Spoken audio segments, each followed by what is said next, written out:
बिस्मिल्लाहिर्रहमानिर्रहीम। अस्सलाम वालेकुम क्लास। आज के फाइनेंशियल अकाउंटिंग के लेक्चर में जो टॉपिक हम डिस्कस करेंगे वो है वर्कशीट।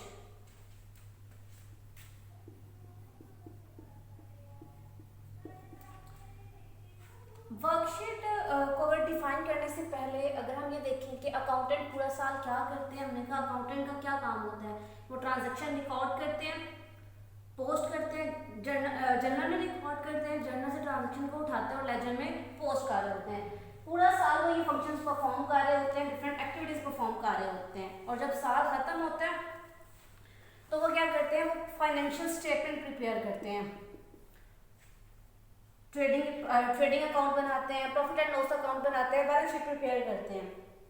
हमने कहा ये एक लेंथी प्रोसीजर होता है जो अकाउंटेंट परफॉर्म कर रहे होते हैं। सबसे पहले इतनी अमाउंट की ट्रांजैक्शन को रिकॉर्ड करना, देन ट्रांजैक्शन को जर्नल से उठाना, लेजर में पोस्ट करना, फिर ट्रायल बैलेंस बनाना, फाइनेंशियल स्टेटमेंट पे आ गए, ट्रेडिंग और प्रॉफिट एंड लॉस अकाउंट बनाना, और फिर बैलेंस शीट बनाना। हमने कहा एक लेंथी प्रोसीजर है और कॉम्प्लेक्स प्रोसीजर है। सम टाइम इसमें एरर का चांसेस है ना, किसी पॉइंट पे कोई चीज़ स्किप हो जाए या कोई चीज़ गलत रिकॉर्ड हो जाए तो एरर के चांसेस बहुत ज़्यादा रहते हैं इसमें। जर्नल और लेजर में जो चीज़ें रिकॉर्ड की जाती हैं, जो डाटा रिकॉर्ड किया जाता है वो परमानेंट नेचर का होता है, आप उसे रिमूव नहीं कर सकते।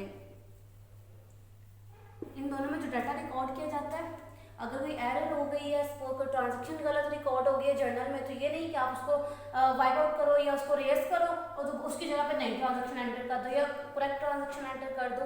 ऐसा नहीं होता। जर्नल में अगर कोई ट्रांजैक्शन आपकी गलत हो जाती है तो आपको उस ट्रांजैक्शन को अगर कोई एंट्री गलत होगी सपोज, तो उस एंट्री को दुरुस्त करने के लिए एक और एंट्री पास करनी पड़ती है, इसे रेक्टिफाइंग एंट्री कहते हैं। तो जर्नल में तो अब क्या अकाउंटेंट का क्या पर्सपेक्टिव होगा, वो यही चाहेगा ना कि जर्नल जो परमानेंट रिकॉर्ड है या लेजर है, वहाँ पे जो ट्रांजैक्शन रिकॉर्ड हो या डाटा रिकॉर्ड हो, वहाँ पे एरर के चांसेस सबसे कम से कम चांसेस कब होंगे। हमने कहा जब कोई एक्स्ट्रा पहले कोई और काम परफॉर्म करे तो किसी और शीट पे काम परफॉर्म करे और फिर जनरल लेजर में काम परफॉर्म करे तो हमने कहा एरर के चांसेस कम से कम हो जाते हैं। वर्कशीट का बेसिकली पर्पस ही यही है, इसको बनाने का पर्पस क्या है कि एरर ऑफ चांस को कम से कम करना।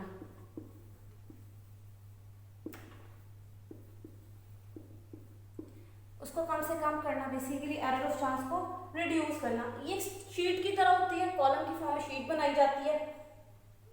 बेसिक पर्पस क्या है, at the end of the year जब स्टेटमेंट बनाई जाए तो उनके मतलब ये डाटा प्रोवाइड करे। वर्कशीट एक तरह से आप समझ लो कि ये रफ शीट की तरह काम करती है। जैसे सपोज अगर स्टूडेंट को होमवर्क दें करने के लिए तो क्या करते हो, आपको अगर कोई न्यू क्वेश्चन सॉल्व करने के लिए दिया तो क्या डायरेक्ट होमवर्क वाली कॉपी पे सॉल्व करते हो? ऑब्वियसली नहीं, आप पहले रफ काम परफॉर्म करते हो, फिर उसको वहाँ से उठाते हो नीट कॉपी पे उसको पेस्ट कर देते हो। तो अकाउंटेंट भी सेम यही करते हैं, वो पहले रफ काम परफॉर्म करते हैं और फिर वहाँ से डाटा उठाते हैं और उसे वर्कशीट में उसे अकाउंट्स की बुक्स में पेस्ट कर देते हैं। जो उनकी वर्कशीट है या रफ शीट जिसे आप कह सकते हो, वो उसे वर्कशीट का नाम देते हैं जहाँ पे वो रफ काम परफॉर्म कर रहे होते हैं, ताकि एरर के चांसेस कम से कम हो। क्योंकि वर्कशीट पे जो काम परफॉर्म किया जाता है उसे इजीली रिमूव कर सकते हैं। कोई एरर होगी उसे आप पेंसिल से बनाया जाता है तो उसे इजीली आप रिमूव करके करेक्ट एंट्री या ट्रांजैक्शन पास आउट कर लेते हो और फिर वर्कशीट से डाटा यूज़ किया जाता है। आप यहाँ से भी डाटा ले सकते हो फाइनेंशियल स्टेटमेंट बनाने के लिए। अगर इसको डिफाइन करें वर्कशीट को तो इसको कहते हैं worksheet is a larger column. A worksheet is a larger columnar sheet of paper होती है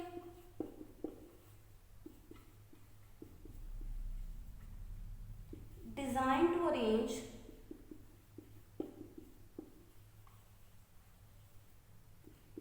in a convenient systematic form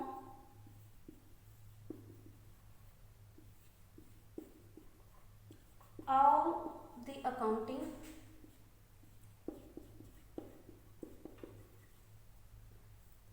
data required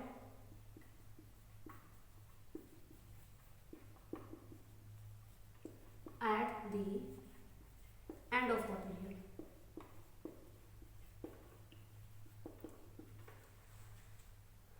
worksheet है जहाँ पे ट्रांजैक्शन या डाटा को रिकॉर्ड किया जाता है और उसी डाटा को यूज़ किया जाता है at the end of the accounting period financial statement बनाने के लिए, जिसमें मैंने अभी आपको बताया। यहाँ से इजीली इसका पर्पस, बेसिक पर्पस क्या है कि एरर के चांस को मिनिमाइज करना, कम से कम एरर हो, बेसिकली इसका पर्पस ही होता है। अच्छा, इसके अगर फॉर्मेट की बात करें कि इसे बनाते कैसे हैं, कि बनाने की तरफ आ जाए कि ये तो प्रॉपर सिर्फ एक शीट है, कोई बुक नहीं है, कोई अकाउंट नहीं है, एक पेपर, एक पेज की शीट होती है ताकि एरर के चांस को कम से कम किया जा सके। अकाउंटेंट अपने रिकॉर्ड को क्लीन रखना चाह रहा था, वो एरर के चांस को मिनिमाइज करना चाह रहा था, उसके लिए वो ये बनाता है।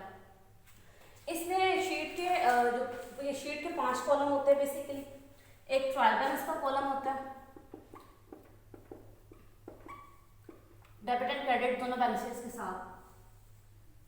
दूसरा हमारे पास एडजस्टमेंट आ जाती है, कुछ एडजस्टमेंट भी तो दी होती हैं, हमने एडजस्टमेंट वाली कर लिया हुआ है चैप्टर फाइनल अकाउंट में, और एडजस्टमेंट के इफेक्ट भी फाइनल अकाउंट में देखे थे।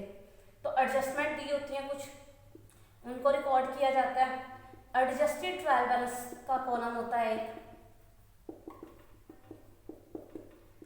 एडजस्टेड ट्रायल बैलेंस मीन के ट्रायल बैलेंस की जो आइटम्स दी हुई हैं उन पे एडजस्टमेंट का इफेक्ट देखना और उस इफेक्ट को जब सॉल्व कर लें तो फिर जो अमाउंट आती है उसे एडजस्टेड ट्रायल बैलेंस में लिखते हैं। फोर्थ में हम इनकम स्टेटमेंट बनाते हैं। हम इनकम स्टेटमेंट भी लास्ट लेक्चर में कर चुके हुए हैं। पर्पस इसका क्या होता है, profit and loss find out करना, और ये स्टेटमेंट की फॉर्म में होती है, और ट्रेडिंग और प्रॉफिट एंड लॉस अकाउंट हमने कहा था वो कॉलम की फॉर्म में होते हैं। फिर हमारे पास आ जाती है बैलेंस शीट का कॉलम आ जाता है,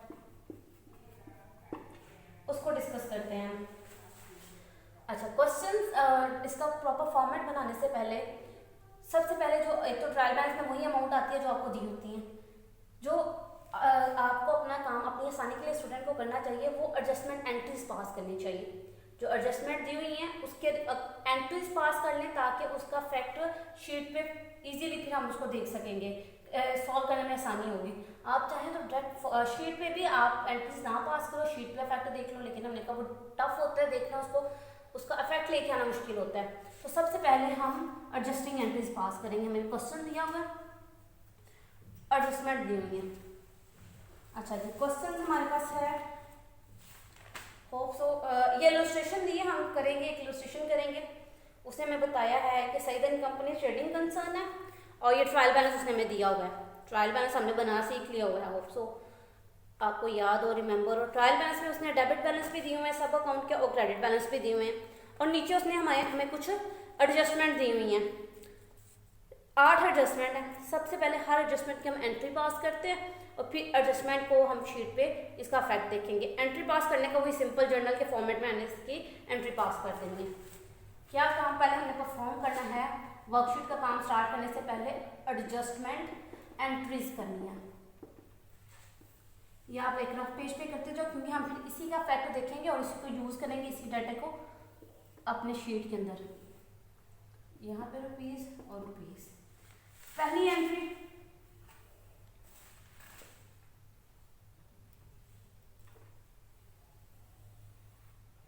पार्टिकुलर्स, डेट हमारे पास कुछ भी नहीं है तो डेट में कुछ नहीं आएगा, रुपीज और रुपीज।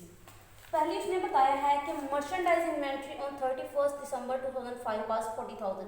यानी मर्चेंडाइज इन्वेंट्री मैंने आपको क्या कहा था, क्लोजिंग 31 दिसंबर। मर्चेंडाइज हमारी क्या होती है, गुड्स होती है, क्लोजिंग स्टॉक होता है हमारा। 31 दिसंबर की बता रहे, तो ऑब्वियसली 31 दिसंबर क्या होगा, अकाउंटिंग ईयर क्लोजिंग होगा ना, तो साल के एंड पे जो हमारी इन्वेंट्री है वो 40,000 की है। तो हमने कहा नॉर्मली हमने देखते हैं कि हम कहाँ उसको पेस्ट इन करते हैं। इनकम स्टेटमेंट में आती है ये जो हमारा क्लोजिंग स्टॉक होता है। तो क्लोजिंग स्टॉक हमारा, इसका बैलेंस हमारा नॉर्मली क्रेडिट होता है, तो हम लिखेंगे मर्चेंडाइज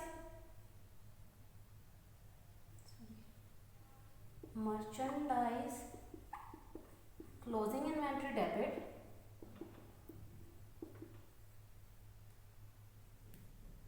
ये डेबिट।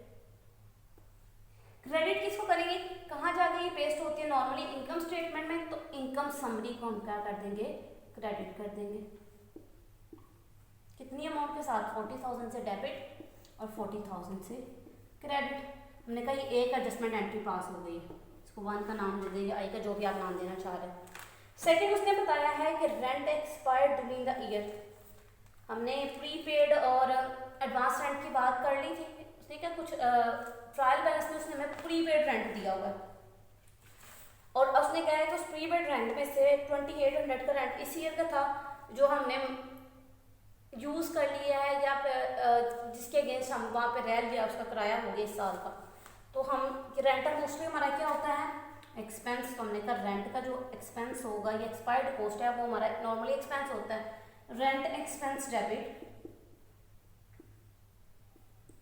अब ये कैश में पे नहीं किया, एक्सपेंस जो था हमने कहा प्रीपेड पहले कुछ पे किया हुआ था उसी से में डिडक्ट होता रहेगा ना। प्रीपेड हमने कहा था जो एडवांस में एक्सपेंसेस पे कर दिए जाते हैं तो ये एक्सपेंस उसी में से डिडक्ट होगा तो प्रीपेड रेंट क्रेडिट आ जाएगा। कितनी अमाउंट 2800 से हमें दी हुई है, 2800 से डेबिट 2800 से क्रेडिट। थर्ड एंट्री वो कह रहे हैं हमारे एडजस्टमेंट कह रहे हैं कि insurance expired during the 2500। Same कुछ इंश्योरेंस हमने एडवांस में पे की हुई थी और इस साल की इंश्योरेंस कितनी है 2500। तो ये कहाँ से डिडक्ट होगी, हमने कहा प्रीपेड इंश्योरेंस से डिडक्ट होगी। इंश्योरेंस एक्सपेंस डेबिट, एक्सपेंस हमारे डेबिट होते हैं। हमने कहा क्योंकि ये भी कैश में पे नहीं कर रहे, इसके अगेंस्ट हम पहले एडवांस में पे किया हुआ था तो वहीं से डिडक्ट होगा प्रीपेड एक्सपेंस क्रेडिट। ये प्रीपेड नॉर्मली हमारे एसेट होते हैं और एसेट डेबिट होते हैं। तो जब अब क्रेडिट क्यों हो रहे हैं, क्योंकि हमने कहा कि अब उनके अगेंस्ट खर्चे हो रहे हैं, वो खर्चे इसी में से तो निकालने हैं। तो जब ये कम होंगे तो क्या हो जाएंगे क्रेडिट। एसेट कम होता है तो क्रेडिट होता है ना, इंक्रीज करता है तो डेबिट होता है। Prepaid insurance prepaid sorry expense नहीं प्रीपेड इंश्योरेंस 2500 से। फिर जो नेक्स्ट एडजस्टमेंट हमारी इसमें क्या outstanding salaries sale salaries. Sales salaries outstanding का मतलब यह है कि हमने सेल्स मैनेजर्स ने तो काम किया लेकिन हमने उनकी सैलरी पे नहीं की, उनके काम के अगेंस्ट उनको वेजेस सैलरीज दी नहीं है तो वो हमारी क्या होती है लायबिलिटी होती है। और सेल्स सैलरीज क्या होंगी एक्सपेंस होंगी। सेल्स सैलरीज एक्सपेंस डेबिट होते हैं और आउटस्टैंडिंग क्या होते हैं हमारी लायबिलिटी। आउटस्टैंडिंग सेल सैलरीज क्योंकि ये हमने पे करने हैं तो ये हमारी लायबिलिटी होंगे क्रेडिट होंगे। आउटस्टैंडिंग सेल सैलरीज कितनी अमाउंट के साथ आएंगे ये 2100 उसने हमें दिया हुआ है 2100 ही क्रेडिट। फिर हमारे पास जो नेक्स्ट एडजस्टमेंट है उसने कहा है इंटरेस्ट रिसीवेबल। आपको याद हो तो हमने रिसीवेबल एडजस्टमेंट में किया था कि वो अमाउंट जो हमने अर्न कर लिया लेकिन अभी कैश में रिसीव नहीं की तो वो हमारी इनकम होती है और जो हमने रिसीव करनी है फ्यूचर में वो हमारा क्या होती है एसेट। तो इंटरेस्ट रिसीवेबल हमारा क्या है एसेट है और जो एसेट इंक्रीज कर रहा है तो इंक्रीज करते हैं तो क्या होते हैं डेबिट। इंटरेस्ट रिसीवेबल डेबिट हो जाएगा और इंटरेस्ट अकाउंट क्योंकि ये रेवेन्यू और रेवेन्यू क्रेडिट होती है, रेवेन्यू इंक्रीज करे तो credit. Interest income interest revenue के नाम से क्रेडिट। इसकी अमाउंट उसने हमें दी हुई है 200 से ये डेबिट और 200 से ही क्रेडिट होगी। नेक्स्ट मैं ये रिमूव करके यहाँ पर बाकी एंट्रीज एडजस्टमेंट एंट्रीज पेस्ट कर रही हूँ।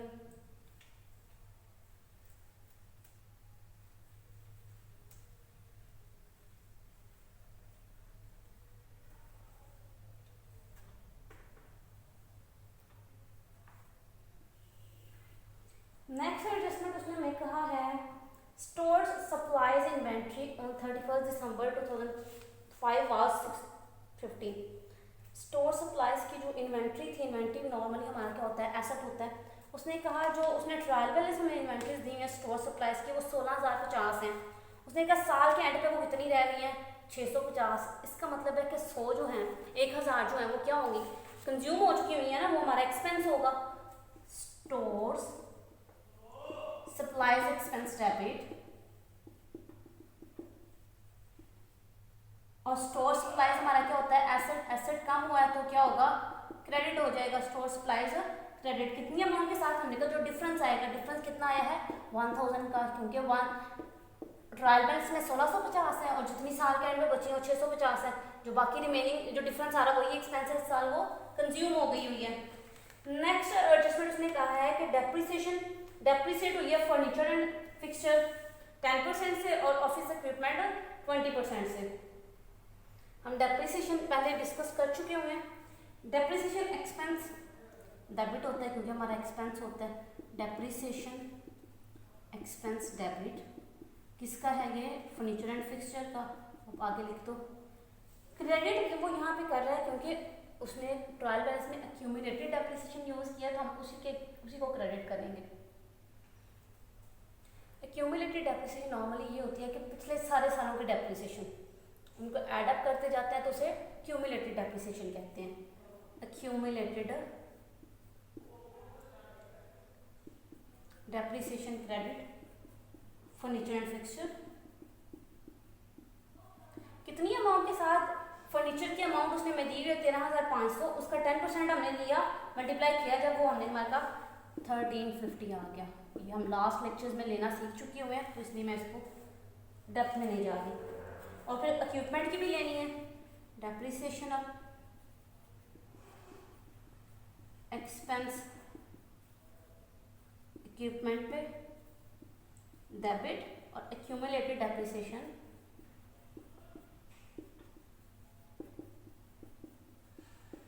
क्रेडिट आ गया। इसकी भी अमाउंट सेम उसी तरह चार्ज करेंगे।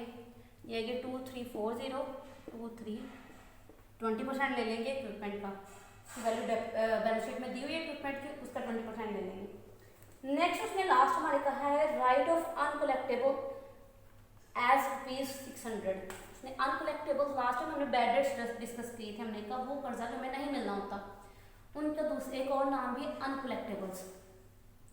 तो हमने कहा बैड डेट्स हमारा क्या होता है? लॉस होते हैं, एक्सपेंस होते हैं। 600 रुपया उसने कहा वो हमें नहीं मिलने, तो क्या होगा? बैड डेट्स डेबिट होगा। ये एंट्री हमने शायद लास्ट टाइम भी की थी। Bad debts account debit, bad debts expense debit. हमने जब जो पैसे हमें मिलने नहीं उससे हमारे क्या कम हो रहे हैं? हमारे डेटर्स कम हो रहे हैं, हमारे अकाउंट रिसीवेबल कम हो रहे हैं। तो अकाउंट रिसीवेबल क्रेडिट, क्योंकि ये हमारा एसेट होते हैं और एसेट कम हो रहे हैं क्योंकि हमें उम्मीद है कि हमें यकीन हो गया कि 600 रुपये हमें नहीं मिलने, तो ये हमारे क्या हो जाएंगे? अकाउंट रिसीवेबल उतने से कम हो जाएंगे। ये तो थी एडजस्टिंग एंट्रीज जो हमने पास कर ली। अब हम प्रॉपर फॉर्मेट की तरफ चलते हैं और प्रॉपर फॉर्मेट बनाते हैं अपना वर्कशीट का।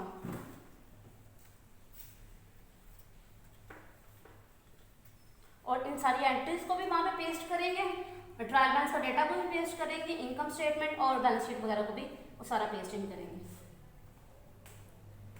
फॉर्मेट क्या है प्रॉपर? सबसे पहले ऊपर वही कंपनी का नाम, हम कौन सी कंपनी को डिस्कस कर रहे हैं? सईद एंड को worksheet for the year ended 31 दिसंबर 2005 के हम बना रहे हैं। सबसे पहला जो हमारा आएगा कॉलम वो आएगा अकाउंट टाइटल का, यानी जो ट्रायल बैलेंस में अकाउंट्स दिए हुए हैं उनके नाम ऐसे उठा के लिखते जाना यहाँ पे अकाउंट टाइटल्स। उसके बाद जो हमारा दूसरा कॉलम आएगा, अब हमारे पास वो 4 कॉलम स्टार्ट हो गए हैं। सबसे पहला है ट्रायल बैलेंस का। हमने जब अभी वर्कशीट को डिस्कस किया था हमने कहा था कॉलम बनाते हैं ट्रायल बैलेंस का, और ये ट्रायल बैलेंस का कॉलम आएगा डेबिट और क्रेडिट दोनों बैलेंसेस के साथ, क्योंकि दोनों तरह का बैलेंस होगा हमारे पास। डेबिट बैलेंस भी होगा ट्रायल बैलेंस में और क्रेडिट बैलेंस भी होगा। दूसरा कॉलम हमारे पास आएगा एडजस्टमेंट का। जो अभी एडजस्टिंग एंट्रीज पास की हैं उनको भी तो रिकॉर्ड करना है, तो जो वो रिकॉर्ड होंगी वो इस कॉलम में होंगी। वो भी सेम हमने कहा डेबिट बैलेंस के साथ भी रिकॉर्ड होंगी, और कुछ एंट्रीज डेबिट के साथ और कुछ क्रेडिट के साथ है तो वो भी रिकॉर्ड होंगी। उसके बाद हमारे पास आएगा एडजस्टेड ट्रायल बैलेंस का। एडजस्टेड ट्रायल बैलेंस का ये भी डेबिट अमाउंट के साथ भी होगा, और कुछ बैलेंस डेबिट के होंगे कुछ क्रेडिट के होंगे, उनको रिकॉर्ड करेंगे। फिर हमारे पास आएगा इनकम स्टेटमेंट का।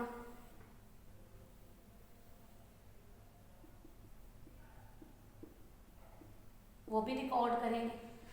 सेम डेबिट कुछ बैलेंस होंगे कुछ क्रेडिट के होंगे। फिर हमारे पास इसमें आ जाएंगे बैलेंस शीट का। बैलेंस शीट में हमारे एसेट और लायबिलिटी रिकॉर्ड होगी, इनकम स्टेटमेंट में हमारे एक्सपेंस और रेवेन्यू रिकॉर्ड होंगी, डेबिट और क्रेडिट। ट्रायल बैलेंस में सारी ट्रायल बैलेंस के आइटम रिकॉर्ड होंगी। एडजस्टमेंट में जो भी एडजस्टिंग जिसकी हमने एंट्रीज पास की उनका डाटा सिर्फ रिकॉर्ड होगा, और फिर इसमें से जो प्लस हो रहे हैं प्लस कर देंगे, जो माइनस होंगे माइनस करके ट्रायल बैलेंस में लिख देंगे। इनकम स्टेटमेंट में इधर एक्सपेंस रिकॉर्ड होंगे डेबिट साइड पे, क्रेडिट साइड पे रेवेन्यू रिकॉर्ड होगी, और बैलेंस शीट में हमारी डेबिट साइड पे एसेट रिकॉर्ड होंगे और क्रेडिट साइड पे लायबिलिटीज रिकॉर्ड होंगी। सो अब स्टार्ट करते हैं। सबसे पहले हम अपने ट्रायल बैलेंस पे आ जाएंगे, उसी को यूज करके निकालेंगे, लिखेंगे। अच्छा, ट्रायल बैलेंस उसमें सबसे पहले हमें जो आइटम दी है वो है कैश। अकाउंट टाइटल में गए, सबसे पहले कैश लिखा। कैश ट्रायल बैलेंस में डेबिट है या क्रेडिट, हमने कहा डेबिट शो हो रहा है, डेबिट कॉलम में आ रहा है, तो डेबिट साइड पे ट्रायल बैलेंस की यहाँ पे वैल्यू लिख दी जो ट्रायल बैलेंस में दी हुई है 080। हमने कहा कैश से हमने एडजस्टमेंट एंट्रीज देखी, क्या कैश से रिलेटेड कोई एडजस्टमेंट एंट्री है, हमने कहा नहीं है, तो इसका मतलब है एडजस्टमेंट ट्रायल बैलेंस में भी सेम यही अमाउंट आ जाएगी किस बैलेंस के साथ, ये डेबिट साइड पे, तो यहाँ पे भी डेबिट साइड पे सेम यही अमाउंट रिकॉर्ड कर देंगे। अब कैश का इनकम स्टेटमेंट का पार्ट है, हमने कहा नहीं ना तो कैश एक्सपेंस है और ना ही रेवेन्यू है, ये क्या है हमारा एसेट, और एसेट कहाँ रिकॉर्ड कर रहे हैं हम बैलेंस शीट में डेबिट साइड पे, तो ये यहाँ पे सेम अमाउंट के साथ आ जाएगा। ये हमारी फर्स्ट आइटम रिकॉर्ड हो गई है। अब हमारी ये सेकेंड आइटम जो बैलेंस शीट में दी हुई है वो है अकाउंट रिसीवेबल, इसको AR भी लिखते हैं शॉर्ट फॉर्म में। तो सबसे पहले क्या लिखना है, ट्रायल बैलेंस में जो इसकी अमाउंट दी हुई है वो दी हुई है 52,320, हमने कहा ट्रायल बैलेंस में इसकी ये अमाउंट दी हुई है। अब हम इस पे देखते हैं कि क्या इस पे कोई एडजस्टमेंट है, हमने कहा है, हमने एक एडजस्टिंग एंट्री पास की थी ना कि बैड डेट्स हमारे इंक्रीज हुए थे और हमारे जिसकी वजह से हमारे अकाउंट रिसीवेबल क्या हो जाने थे, कम हो जाने थे।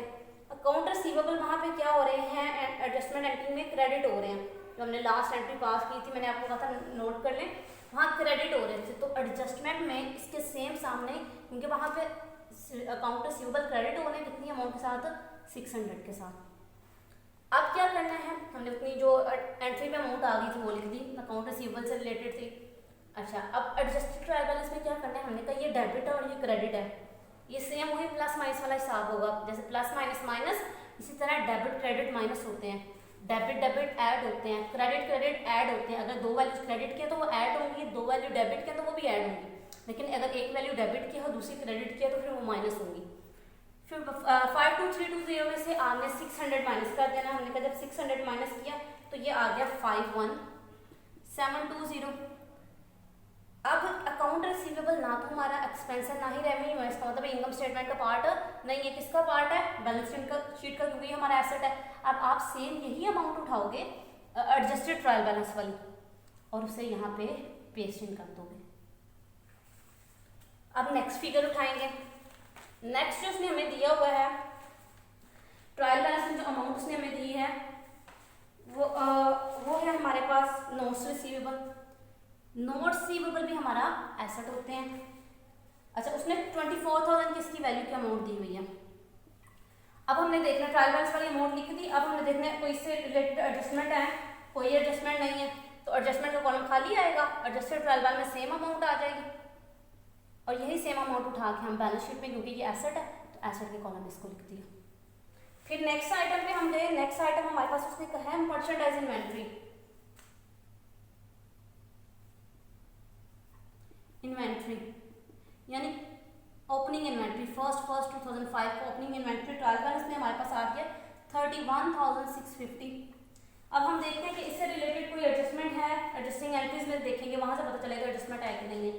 हमने कहा इससे रिलेटेड कोई एडजस्टमेंट नहीं है, इसका मतलब यहाँ पे कुछ नहीं आएगा, एडजस्टेड ट्रायल बैलेंस में सेम अमाउंट आ जाएगी क्योंकि कोई चीज़ प्लस या माइनस नहीं हो रही। और अगर आपको याद हो तो मर्चेंट ओपनिंग स्टॉक किसका पार्ट होता है, क्या वो बैलेंस शीट का पार्ट होता है, हमने कहा नहीं, वहाँ पे तो एसेट एंड लायबिलिटी आती है। ओपनिंग स्टॉक इनकम स्टेटमेंट का पार्ट होता है और हम इसे डेबिट साइड पे रिकॉर्ड करते थे।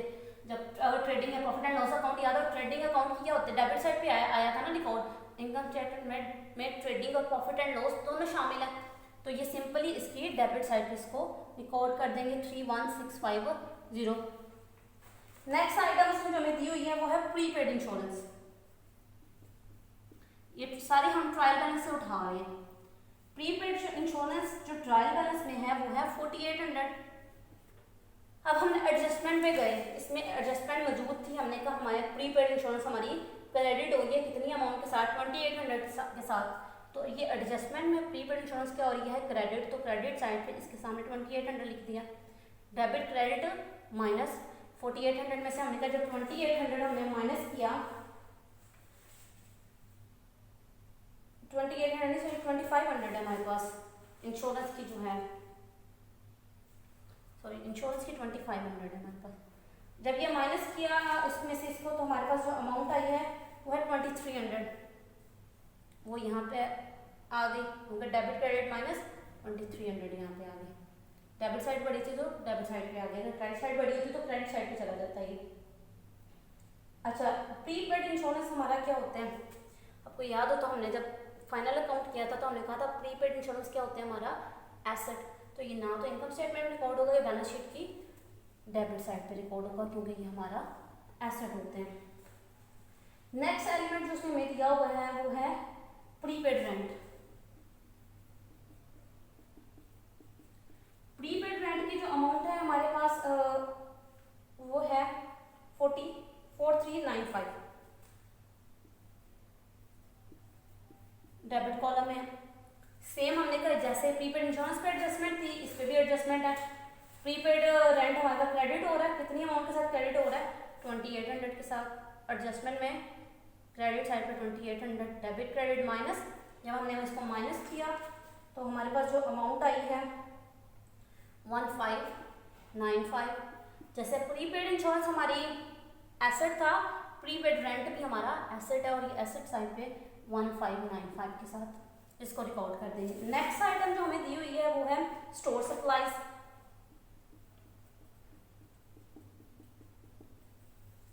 स्टोर सप्लाईज का जो उसने हमें बैलेंस दिया हुआ है ट्रायल बैलेंस में, वो है हमारे पास 1650 डेबिट बैलेंस है। हमने कहा स्टोर सप्लाईज पे हम देख लेते कोई एडजस्टमेंट है, ऑब्वियसली हमारे पास एक एडजस्टमेंट मौजूद है। स्टोर सप्लाईज 1000 के साथ क्रेडिट हो रही है।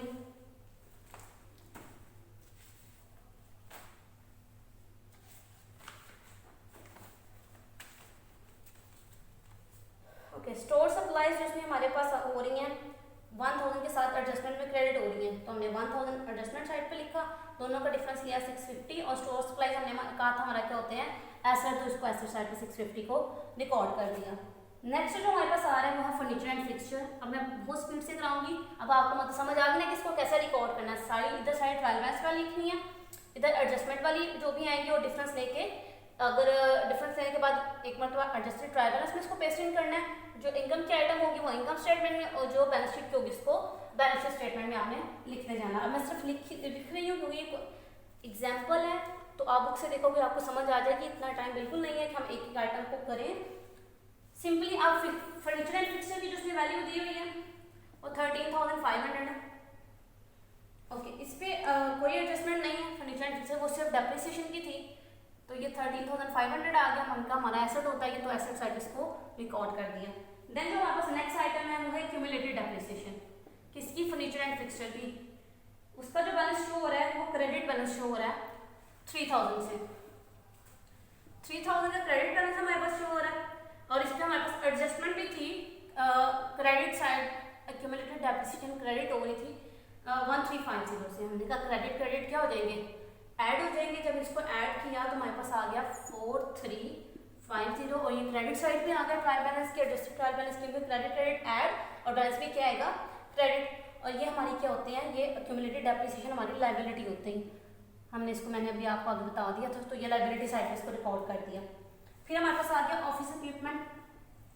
ऑफिस इक्विपमेंट की जो वैल्यू दी हुई है ट्रायल बैलेंस में वो 11700 है, कोई एडजस्टमेंट नहीं है इस पर, 11700 वैसे ही आ गया, और ये हमारा एसेट होता है, और एसेट साइड पे इसको रिकॉर्ड कर दिया। फिर जो नेक्स्ट हमारे पास आ रही है वो क्यूमुलेटेड डेप्रिसिएशन है ऑफिस इक्विपमेंट की। उसका बैलेंस क्रेडिट बैलेंस हमारे पास शो हो रहा है 4500 से।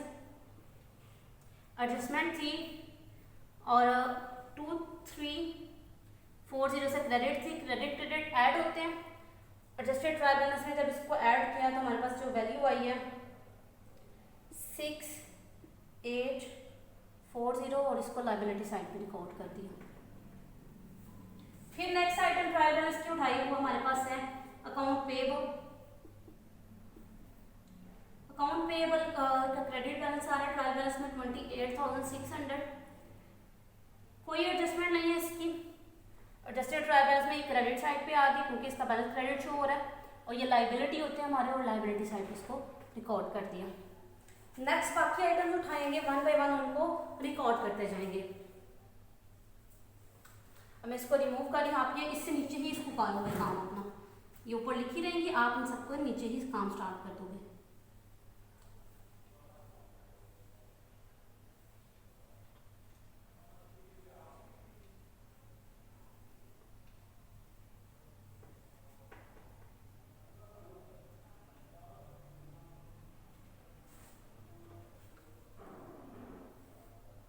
नेक्स्ट आइटम जो हमारे पास आ रही है अकाउंट पेएबल के बाद ओनर इक्विटी।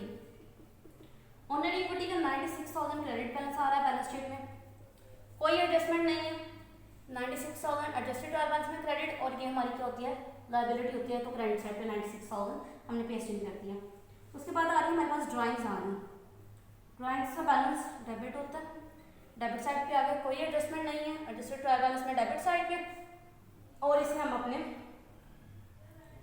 ड्राइंग्स का बैलेंस है 4500, और इससे क्योंकि हमें का ड्राइंग किसमें से माइनस होती हैं कैपिटल में से माइनस होंगी, तो इसको इसलिए हम डेबिट साइड पे लिखेंगे क्योंकि इन्होंने माइनस होना है, यहाँ पे हम माइनस नहीं कर रहे, तो यहाँ पे डेबिट क्रेडिट के इफेक्ट से ये खत्म हो जाएंगे, तो ये डेबिट साइड पे आ गया 4500। फिर हमारे पास आ रही है परचेजेस। परचेजेस हमारे पास आ रही है 1,80,000 की, कोई एडजस्टमेंट नहीं है, तो एडजस्टेड ट्रायल बैलेंस में 1,80,000 आ गई। और परचेजेस क्या होती है इनकम स्टेटमेंट में एक्सपेंस होती है हमारा, तो डेबिट साइड पे इसको रिकॉर्ड कर देंगे 1,80,000 के साथ आ गए। फिर हमारे पास आ रही है हमारी सेल्स आ रही है। सेल्स की जो वैल्यू आ रही है वो है क्रेडिट साइड पे 2,89,200, नो एडजस्टमेंट, सेम इसी तरह यहाँ पे पेस्ट इन हो गई, और ये हमारी इनकम स्टेटमेंट में क्रेडिट साइड पे रिकॉर्ड हो गई। फिर हमारे पास आ रही है cell return and allowance and allowances. 6,000 से सेल रिटर्न डेबिट, क्योंकि सेल क्रेडिट होती है और सेल रिटर्न डेबिट होती है, आपको याद हो, कोई एडजस्टमेंट नहीं है डेबिट। और इसमें इनकम स्टेटमेंट में ये सॉरी एडजस्टमेंट में नहीं आना था, एडजस्टेड ट्रायल बैलेंस में आना था 6,000, और ये यहाँ पे आ गया डेबिट साइड पे 6,000 से। फिर आगे हमारे पास परचेज रिटर्न। परचेज रिटर्न का बैलेंस क्रेडिट होता है 2,500, कोई एडजस्टमेंट नहीं है एडजस्टेड ट्रायल बैलेंस में क्रेडिट साइड पे, और इनकम स्टेटमेंट में भी ये क्रेडिट साइड पे। क्रेडिट साइड पे इस वजह से आ रही है, हमने उसका फैक्ट खत्म करना है ना, परचेजेस में से माइनस करना है, हमने कहा यहाँ पे तो प्लस माइनस नहीं कर रहे, तो ऑब्वियसली ये क्या होगा 1,80,000 डेबिट 2,500 क्रेडिट, तो वो माइनस ही हो जाएगा, नलफाई होगा, उसका फैक्ट खत्म हो जाएगा। फिर हमारे पास freight inward and carriage custom, वो है 5,750, कोई एडजस्टमेंट नहीं है, एक्सपेंस है, और इनकम स्टेटमेंट की डेबिट साइड पे क्योंकि ये हमारा एक्सपेंस था। फिर हमारे पास आ रही है सेल सैलरीज एक्सपेंस, इस पर एडजस्टमेंट थी सेल सैलरीज एक्सपेंस, इस पर जो एडजस्टमेंट थी वो यह 34,200। एडजस्टमेंट क्या थी, सेल सैलरीज हमारी डेबिट हो रही थी 2,100 के साथ, तो इस डेबिट ऐड हो जाएगा, और ये हमारा एक्सपेंस होता है 36,300, एक्सपेंस है तो इनकम स्टेटमेंट की डेबिट साइड पे इसको रिकॉर्ड कर दिया। नेक्स्ट है हमारे पास एडवर्टाइजिंग एक्सपेंसेस, वो है 3,795, कोई एडजस्टमेंट नहीं है, एडजस्टेड ट्रायल बैलेंस में सेम अमाउंट, एक्सपेंस है तो इनकम स्टेटमेंट की डेबिट साइड पे। सिर्फ आपने वही याद रखना है इनकम स्टेटमेंट में कौन से क्या आता है और बैलेंस शीट में क्या आता है, बाकी सेम वही आपको प्रोसीजर्स को अडॉप्ट करते जाओगे। फिर है हमारे पास डिलीवरी एक्सपेंसेस, सेम अमाउंट है 2850, कोई एडजस्टमेंट नहीं है, एडजस्टेड ट्रायल बैलेंस में सेम अमाउंट 2850, और इनकम स्टेटमेंट की डेबिट साइड पे क्योंकि एक्सपेंस है। देन आगे ऑफिस एक्सपेंसेस है सेम, उसी को भी सेम अमाउंट के साथ है 3,510 सॉरी, कोई एडजस्टमेंट नहीं है, एडजस्टेड ट्रायल बैलेंस में सेम अमाउंट, और यहाँ पे भी आ गया। फिर है हमारे पास इंटरेस्ट इनकम, इंटरेस्ट इनकम हमारे पास 900 है, कोई एडजस्टमेंट नहीं है, क्रेडिट साइड पे आ गया, एडजस्टेड ट्रायल बैलेंस क्योंकि क्रेडिट बैलेंस है, और रेवेन्यू साइड पे आ गया क्योंकि ये रेवेन्यू होती है। अच्छा, ट्रायल बैलेंस में जितनी भी वैल्यूज थी वो हमने लिख ली, वो सारी पुट इन कर दी। अब क्या करना है कि आपने ट्रायल बैलेंस को यहाँ पे इक्वल कर लेना, तो उसके डेबिट साइड को भी ऐड करोगे, क्रेडिट साइड पे ऐड करोगे, दोनों टोटल सेम आएगी। जैसे हमारे पास यहाँ पे टोटल आ रहा है 424,700 424,700 ये आ रही है। अच्छा, अभी इसको नीचे भी हमने और काम करना है, आपने सिर्फ ट्रायल बैलेंस की ऐड करना है और डबल लाइन कर लेना है। अब नीचे क्या करना है, हमने कुछ ऐसे अकाउंट रह गए हैं जो एडजस्टमेंट में तो आ रहे हैं लेकिन ट्रायल बैलेंस में नहीं आ रहे, अब हम उनको रिकॉर्ड करेंगे। इसी के नीचे आप स्टार्ट करोगे, यहाँ से नीचे बिल्कुल, क्योंकि यहाँ पे बोर्ड खत्म हो गया तो मैं इसको फर्दर कर रही हूँ।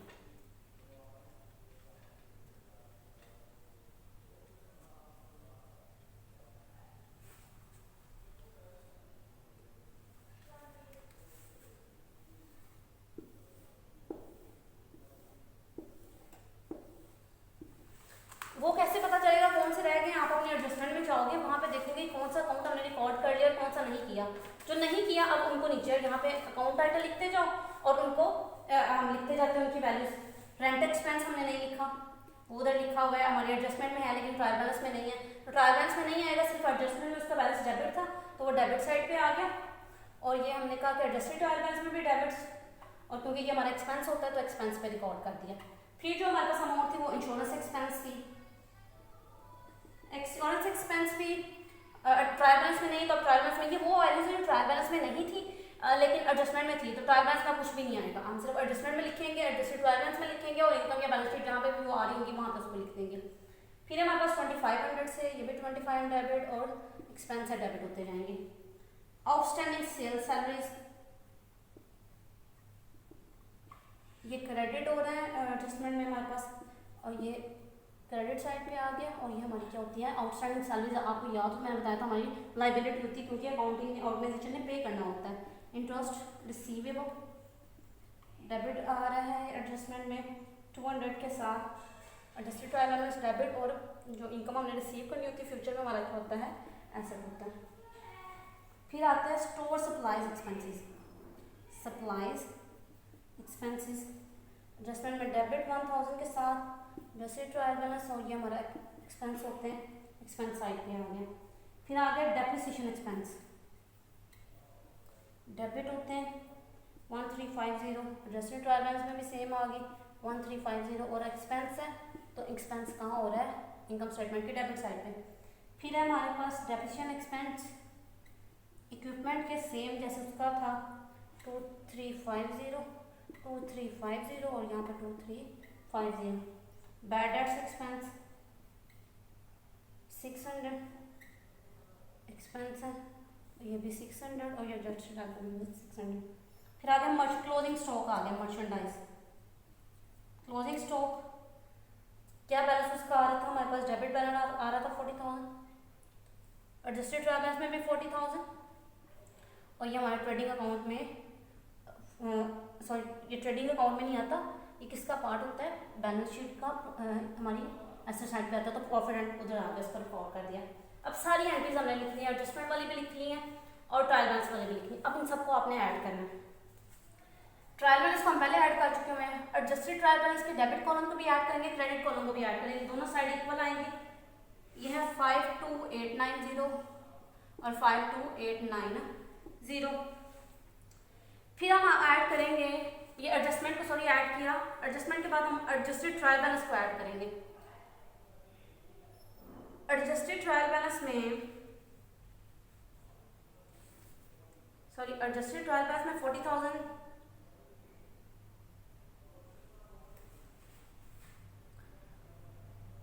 यहाँ पे हमने ऐड किया इसको, ये सारा आप ऐड कर दो। इसको जब ऐड किया एडजस्टेड ट्रायल बैलेंस को,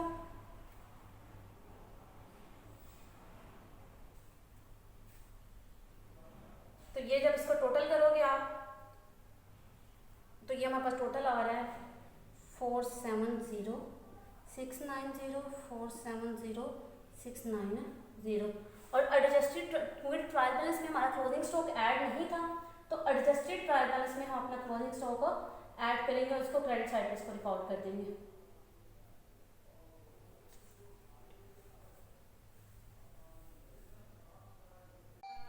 सॉरी एक पॉइंट हमारी मर्चेंट एडजस्टमेंट में इनकम समरी में आ रही थी, उसको हमने रिकॉर्ड नहीं किया, उसके दोनों फैक्ट को रिकॉर्ड करेंगे। एडजस्टमेंट में वो डेबिट हो रहे हैं, सॉरी क्रेडिट हो रहे हैं 40,000 के साथ, और एडजस्टेड ट्रायल बैलेंस में वो हमारे क्या होंगे,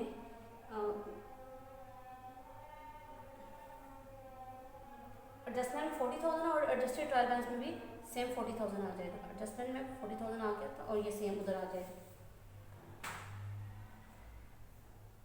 क्रेडिट साइड पे एडजस्टमेंट की और ट्रायल बैलेंस की भी, एडजस्टमेंट की क्रेडिट साइड पे 40,000 और क्रेडिट साइड पे भी एडजस्टेड ट्रायल बैलेंस पे 40,000 की हमने वो एंट्री स्किप हो गई थी उसको कर लिया।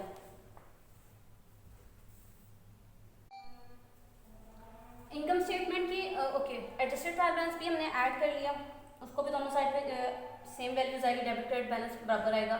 इनकम स्टेटमेंट के आप क्रेडिट साइड और डेबिट साइड को पहले रफ टोटल करके देख लो, जो साइड बड़ी होगी उसको दोनों साइड पे रिकॉर्ड करना है। सपोज यहाँ पे हमारे पास इसकी क्रेडिट साइड बड़ी है, उसका टोटल आ रहा है 3,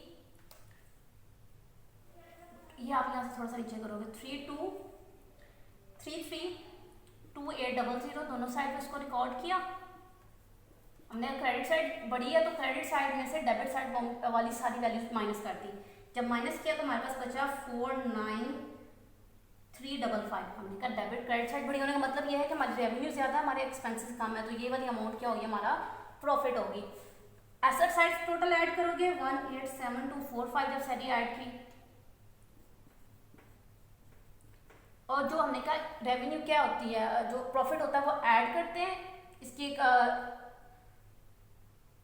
कैपिटल में ऐड करते हैं या क्रेडिट साइड पे आता है, तो ये वाली अमाउंट इधर लिख देंगे हम 493,500 और क्रेडिट साइड को फिर हम उसके बाद ऐड करेंगे 187245। ये सारी साइड्स क्या आएंगे इक्वल, और इसको यूज करके वो फाइनेंशियल स्टेटमेंट बना सकते हैं, trading and profit and loss account बनाया जा सकता है। स्टूडेंट ये था आज का लेक्चर, उम्मीद है कि आपको समझ आएगी होगी। अगर कोई भी मसला आप अपने पूछ सकते हैं। Thank you so much. इसके प्रैक्टिस क्वेश्चन मैं आपको भेज दूंगी ग्रुप में। Thank you so much.